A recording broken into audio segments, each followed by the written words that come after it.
Muy bien, invitamos a ustedes, a nuestros televidentes, a que participen del tema de hoy en el programa La Noche. ¿Cuál es su opinión frente a la prórroga que acordaron gobierno, FARC y ONU en el cronograma de dejación y desarme y desmovilización de las FARC? Los invitamos a que opinen a través de las cuentas de Twitter del programa La Noche. Están apareciendo allí en la parte inferior de nuestra pantalla. También lo pueden hacer utilizando el hashtag #LaNocheComisionado. #LaNocheComisionado. Ese es nuestro hashtag el día de hoy porque hemos querido hoy invitar a uno de los protagonistas de esta noticia. Quiero saludar en nuestros estudios de NTN 24 a Sergio Jaramillo. Él es el alto comisionado para la paz. Comisionado, bienvenido al programa La Noche. Muy buenas noches, Jefferson. Gracias por la invitación. A usted por estar con nosotros. Me gustaría que le explicara a nuestros televidentes cómo es la nueva hoja de ruta para el desarme y desmovilización de las FARC. ¿Por qué es importante esa prórroga?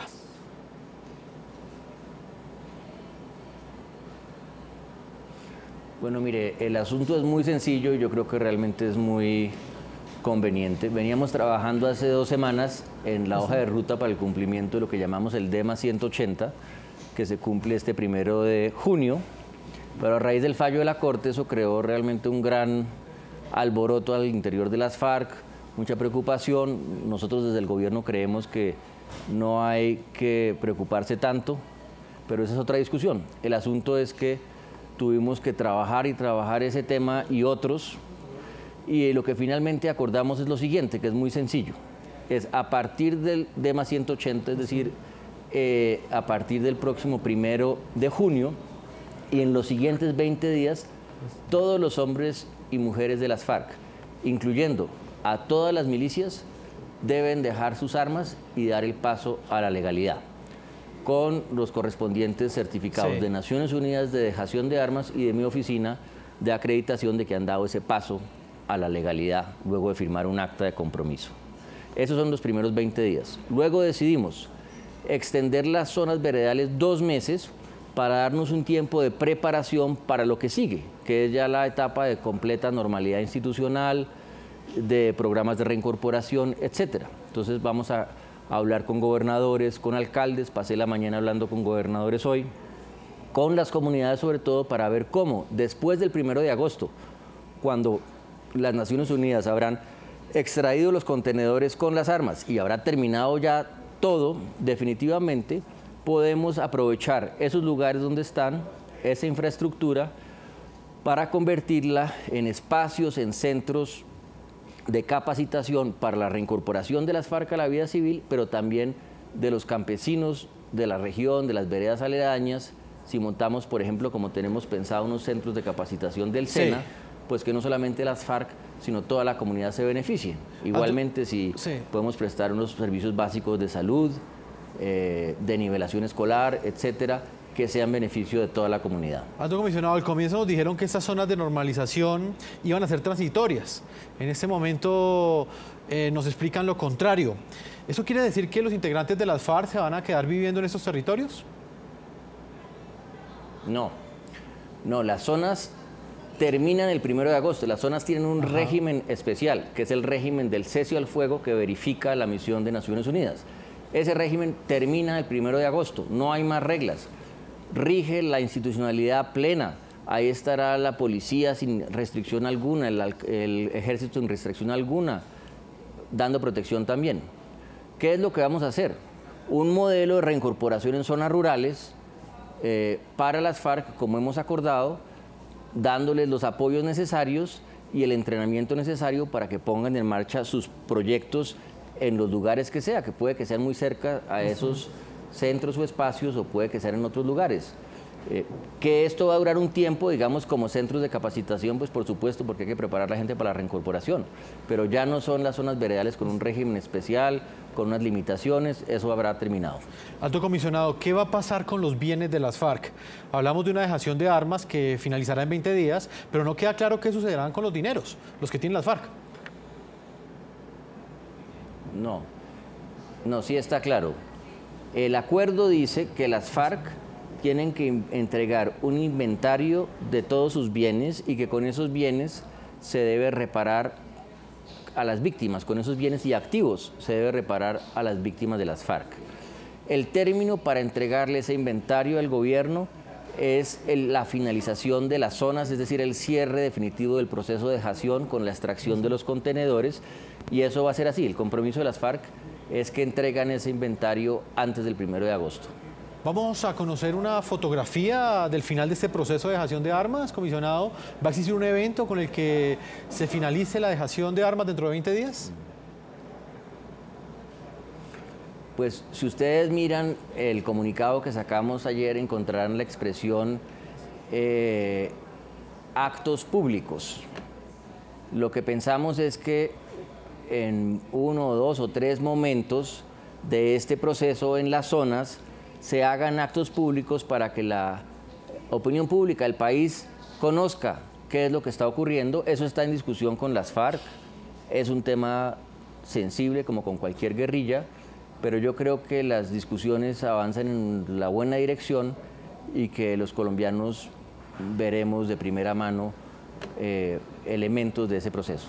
Alto comisionado, ¿qué opina usted de esa controversia que ha renacido durante los últimos días con tantas críticas sobre la decisión que tomó la Corte Constitucional de limitar el fast track? Pero por el otro lado no existen esas mismas críticas a los incumplimientos en los calendarios con los cuales se había comprometido las FARC. ¿Qué opina usted sobre esto? Yo lo que le digo es que creo que nos tenemos que serenar todos un poquito frente a todos los temas. La Corte Constitucional es la Corte Constitucional, esa es su sentencia. Hay que acatarla, uno puede pensar lo que quiera sobre si en derecho eso está bien pensado o no, a mí no me corresponde. Lo que nosotros como gobierno creemos es que las implicaciones del fallo son menos complicadas, digamos, de lo que la gente piensa, porque finalmente todo lo que se haga utilizando el mecanismo del fast track, según el acto legislativo que lo creó, nosotros participamos activamente, yo participé activamente en su creación con los senadores y representantes que promovieron el acto legislativo. Todo tiene un objetivo, que es asegurar la implementación y garantizar el cumplimiento del acuerdo. Es decir, usted no puede utilizar ese instrumento para legislar de una manera contraria a los acuerdos. De otra manera estaría haciendo algo inconstitucional.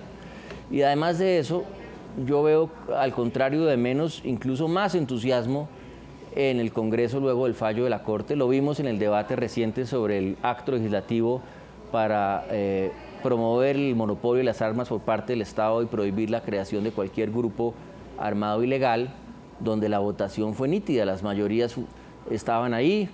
En Comisión Primera del Senado la votación fue 12-0, lo que indica una voluntad política muy importante y un liderazgo de nuestros senadores y partidos políticos. De manera que yo veo eso con más tranquilidad. Claro que hay riesgos, los debates serán más intensos, más largos, pero eso está bien. En democracia, mientras más debatamos, mejor.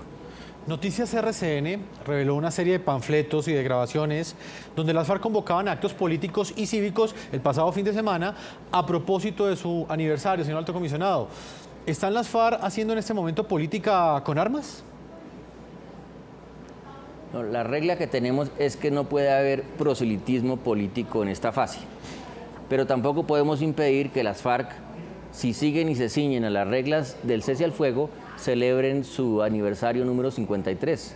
Están en libertad de hacerlo siempre y cuando se haga de una manera acorde con las reglas del cese de las zonas, y hasta ahora la información que he recibido es que todo eso transcurrió de buena manera y que no hubo eventos o complicaciones de las que hayamos tenido noticia, por lo menos. El proceso de desmovilización y desarme de las FARC no ha culminado. Las FARC tampoco han reconocido su responsabilidad por los graves crímenes cometidos, por cuanto no han entrado en funcionamiento los tribunales de la Jurisdicción Especial para la Paz. Sin embargo, ya gozan de amplios beneficios, como el de la amnistía aplicada a los guerrilleros acusados o condenados por el delito político de rebelión y el de la libertad condicionada incluso para los responsables de delitos atroces.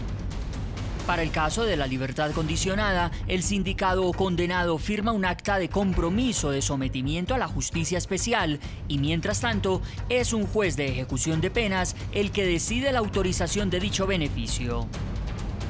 Una vez entren en funcionamiento los tribunales de la Justicia Especial, serán estos los que resuelvan la situación jurídica de forma definitiva de quienes, desde ahora, están gozando de libertad condicionada. Ejemplo, Hermínsul Arellán, coautor del atentado con carro bomba en el Club El Nogal de Bogotá el 7 de febrero de 2003. Por el brutal ataque terrorista que cobró la vida de 36 personas, este hombre, conocido en las filas de las FARC con el alias de Pedro, cumplía una condena a 40 años de prisión. Sin embargo, solo pagó en prisión efectiva 6 años y 2 meses y ahora goza de libertad condicional. Yo creo que lo importante de reunir, de esclarecer, de encontrar, reunir las verdades para encontrar la verdad. Otro ejemplo es el de Martín Leonel Pérez, alias Richard, jefe del Frente 30 de las FARC, quien también quedó en libertad condicional. Con un largo prontuario criminal, alias Richard llegó a sumar 30 órdenes de captura. Fue señalado como uno de los responsables del secuestro en abril de 2002 de los diputados del Valle del Cauca, 11 de los cuales fueron masacrados en cautiverio.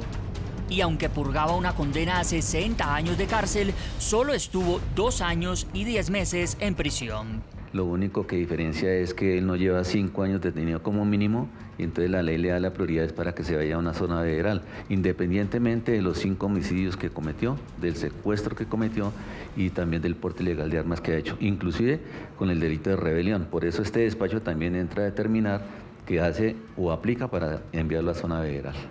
Las autoridades calculan que Martín Leonel Pérez llegó a acumular una fortuna cercana a los 400 millones de dólares.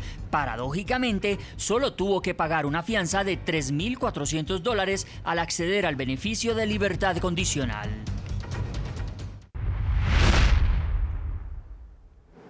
Señor Alto Comisionado para la Paz de Colombia, Sergio Jaramillo, veamos en este informe cómo en los últimos días también han salido en libertad responsables de crímenes de lesa humanidad, como quien ejecutó el atentado contra el Club El Nogal. También salió alias Richard, quien es uno de los pocos condenados por el secuestro y posterior asesinato, por la masacre de los diputados del Valle.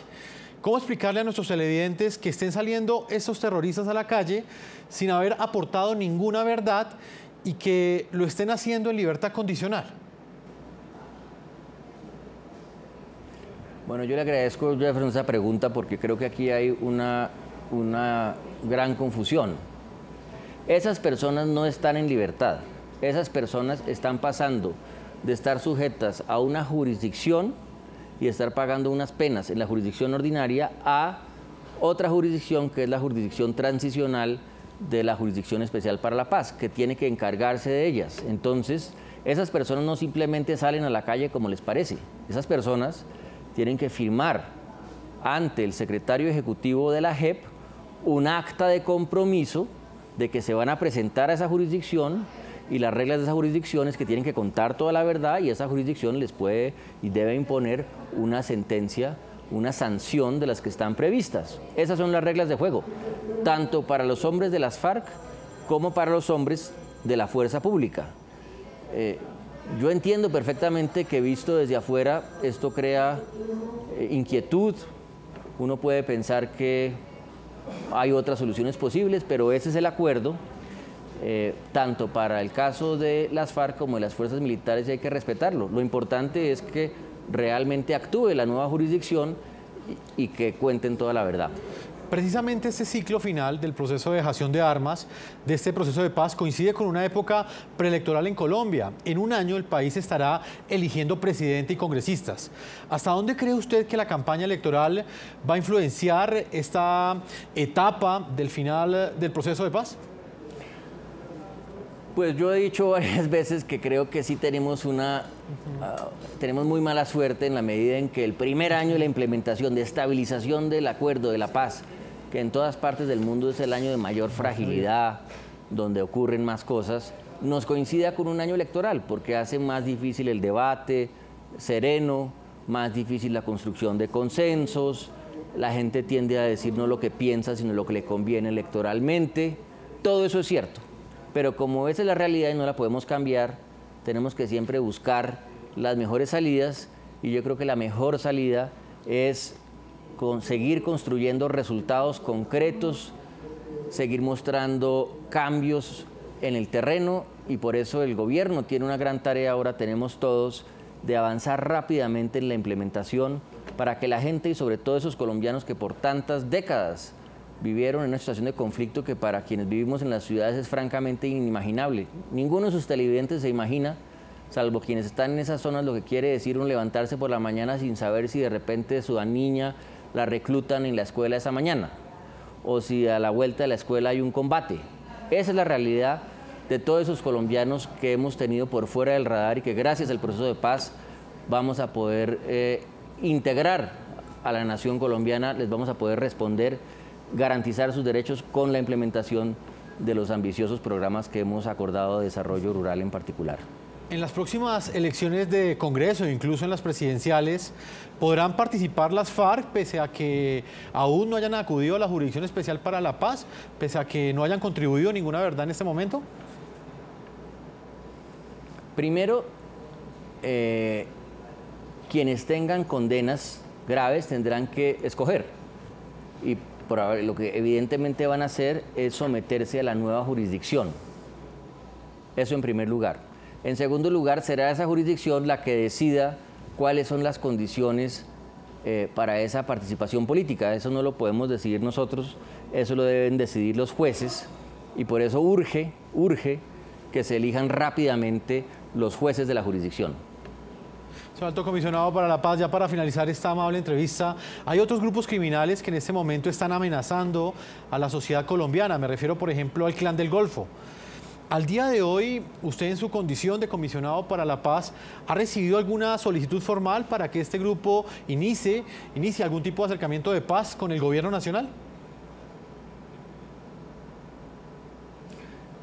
Déjeme, Jefferson, aprovechar esa pregunta para decir un par de cosas. La primera es que la paz no es como quien prende el switch de la luz, se prendió la luz, llegó la paz, todo quedó listo. No, la paz es una construcción diaria, es una oportunidad, para usar una imagen, un lugar común, pero que no deja de ser muy útil, es una ventana de oportunidad. Entonces uno o la coge y la aprovecha o la pierde. Siempre hemos sabido que un acuerdo con las FARC no iba a resolver la situación de seguridad de Colombia, porque hay otras fuentes de violencia. Nadie es ingenuo, todos lo sabemos.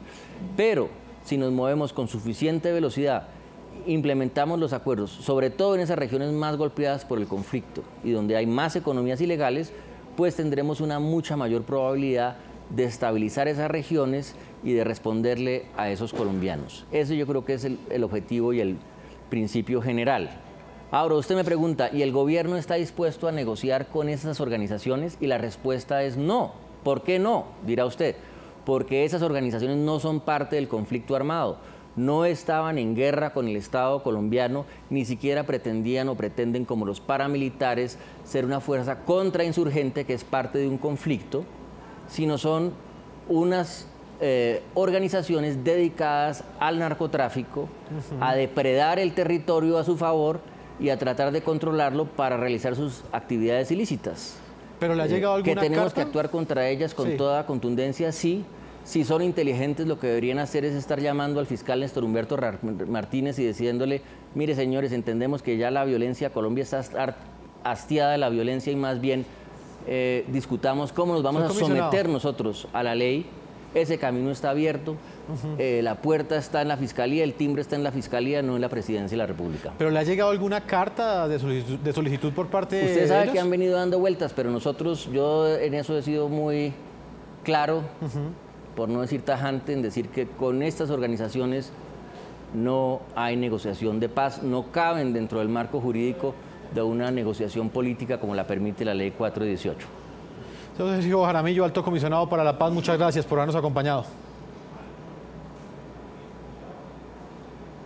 Muchas gracias a ustedes, Jefferson, por la invitación. A usted, Alto Comisionado para la Paz, Sergio Jaramillo. En la primera parte de este programa quisimos presentar y explicar con la voz en este momento del Alto Comisionado para la Paz los alcances de esos decretos ley que ha firmado el presidente Juan Manuel Santos y a través de los cuales en este momento se prorroga por 20 días más el proceso de dejación de armas y por 2 meses más esas zonas veredales.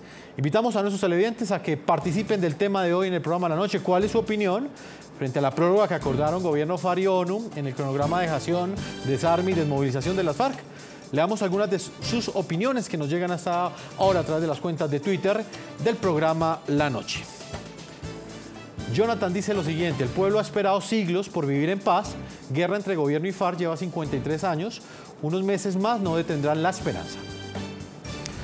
Connie dice lo siguiente: el gobierno se doblega todo, siempre a los tiempos y exigencias de los terroristas y desconoce la voluntad y necesidades del pueblo. Le damos un mensaje más hasta ahora. Jesús dice lo siguiente: duramos 53 años en guerra. ¿Será que tiene importancia para Colombia unos días más para entregar las armas? Vamos a hacer una primera pausa comercial. Ya están con nosotros Iván Duque, precandidato presidencial del Partido Centro Democrático, también es senador, y Hernán Penagos, congresista del Partido de la U. Una pausa, ya regresamos con el debate sobre estas declaraciones y por supuesto los alcances que tiene este acuerdo, nuevo acuerdo que han tomado gobierno colombiano, Organización de Naciones Unidas y las FARC.